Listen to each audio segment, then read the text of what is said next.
Hey YouTube, welcome back. Today I have probably the best game that I have ever played in my whole career. It was almost grandmaster level, like that's how good of a game it was. And just to kind of give you some reference, I'm about 1500 on chess.com right now. This was a game that I played during the Russian chess school tournament, rapid tournament this morning. But yeah, so let's just jump into it. It was a really good game. All right, here we have the game that I played against uh Ian Mackin 62, I believe that's how you pronounce that. I probably butchered the hell out of that. It is what it is. Um, but so I played as white. We played a standard. Let's just go ahead and start the review. I played standard e4. They played e5. I was trying to go into the Vienna. He also played into the Vienna, which I was happy to see this move.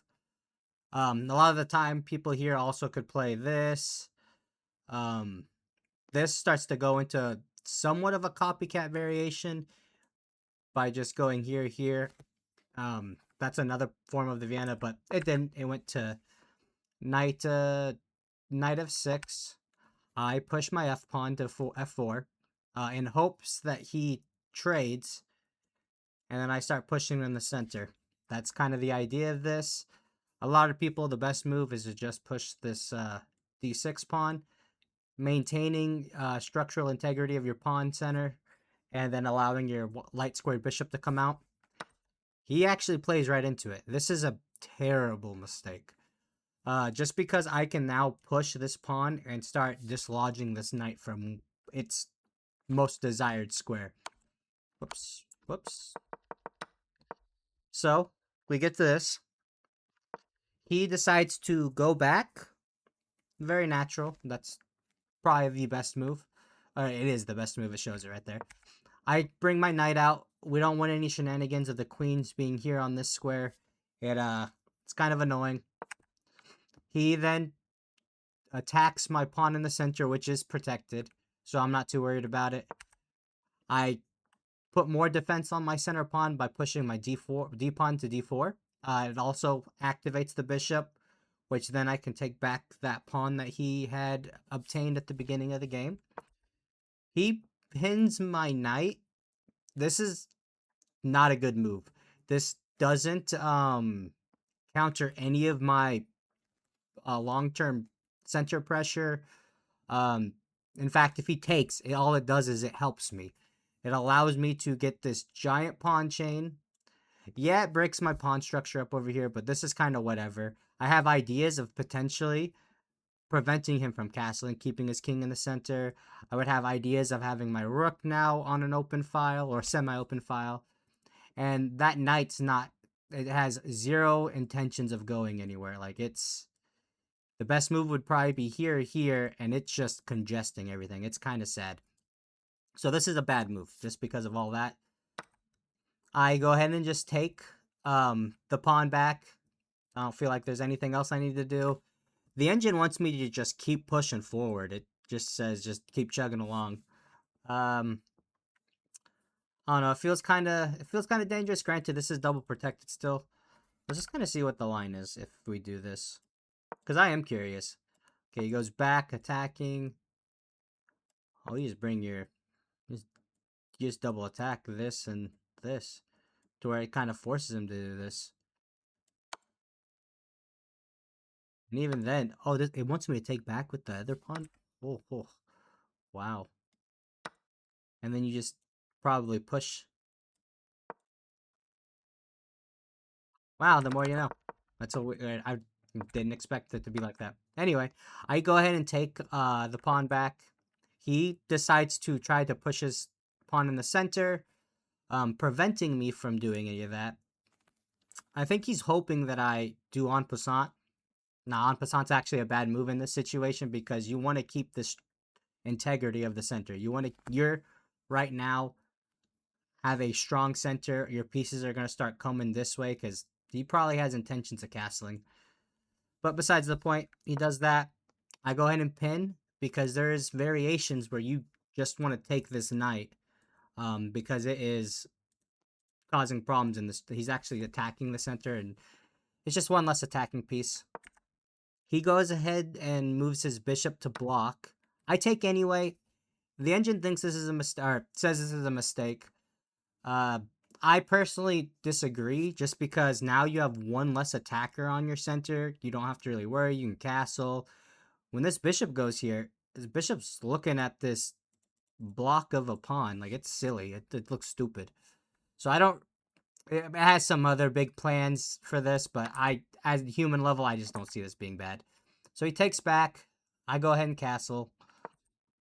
He then develops his knight. He is wanting to castle. It's very, very obvious. He just wants to castle. Principal chess. That's what they teach in the Russian chess school, just principal. So I go ahead and bring my knight forward in anticipation of that, because I'm smelling sacrifices. That the whole time I'm smelling it.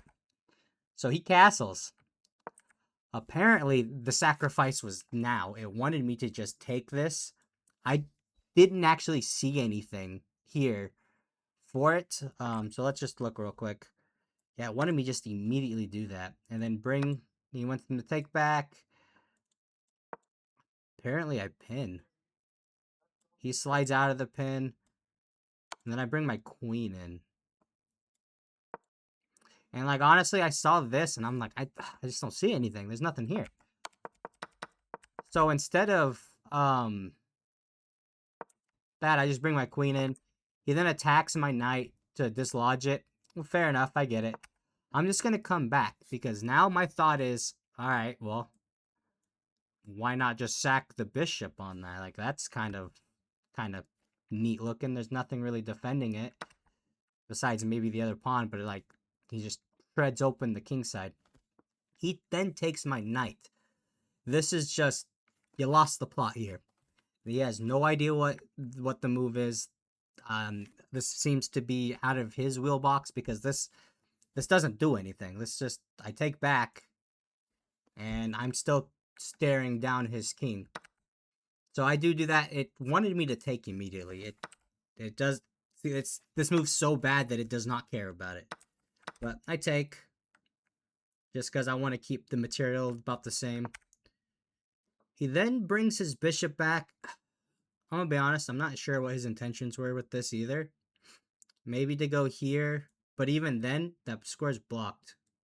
Maybe he wanted to do this, but then I just take, like, I don't know. I don't really know what his intentions were. This felt like a really silly move in my opinion. But he does that. Right now, I'm like, all right, this is the opportunity to shred open the king. If he takes back, I'll take back. And then it's like, I'm bringing him in. Maybe he wants to prevent me from doing that by doing this now. I don't know. He then decides to put his knight there.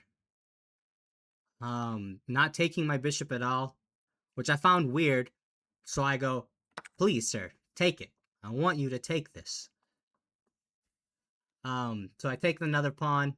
Now he has no pawns in front of his king. He just has this F pawn. It's kind of silly looking. He takes it. Cool, finally. I now bring my knight in. I'm smelling checkmates here. I'm smelling all sorts of mates. Allows my rook to be open. That's now a threat. He moves his rook. He tries to attack my queen. It looks like it just wants him to just sacrifice his queen. I have too many threats looming. My position is too strong. The game literally wanted him to take back. And as you can see, by doing this, there's mate in 2 on the board. I actually see the mate in 2. This is a check. Only move left to do is to go back. He does it. Oof. That's pretty checkmate. Now let's see. I'm kind of curious. It wanted him to, in this position, just take, and then just play this down a queen. Which honestly, this is gross. I wouldn't want to play this. But yeah, no, this was like one of the, I think it was second to last game I played in the tournament. It was this was such a good game. I was very proud of this. And it said it was 2450. So I'm getting closer. I'm getting closer to grandmaster level in some positions. Obviously, I'm not all. I'm still about 1600. But yeah, I just wanted to share this because I was very, very proud of this. Later, guys.